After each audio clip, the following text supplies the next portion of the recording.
సూర్యాపేట జిల్లా వజ్ర టౌన్షిప్ దగ్గర రోడ్లు అస్తవ్యస్తంగా దర్శనమిస్తున్నాయి. దుమ్ము ధూళితో తీవ్ర ఇబ్బందులు ఎదుర్కొంటున్నామని స్థానికులు అంటున్నారు.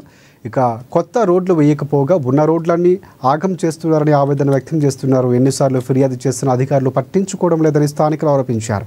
అధికారులు స్పందించి చర్యలు తీసుకోవాలంటూ రోడ్లపైకి వచ్చి కాలనీ మహిళలు ధర్నా చేపట్టారు. చిన్న వెహికల్స్ పెద్ద వెహికల్స్ హెవీ అనకుండా మా వజ్రా హోమ్స్ మీదుగా అంజనాపురి కాలనీ నుండి హైవేకి కలపడం జరుగుతుంది. అలా రావడం వల్ల రోడ్డు ఇంత ముందున్న బీటీ రోడ్డు గుంతలు పడి బాగా డ్యామేజ్ అయిందండి. ఆ గుంతలు బూడ్పడం కోసం అప్పుడు నిరసన చేశాం. ఆ గుంతలు బూడ్పడం కోసం అలా ఇబ్బంది ఉంది. ఆరోగ్య సమస్య, శ్వాసకోశ సంబంధ వ్యాధులతోటి బాధపడుతున్నామండి.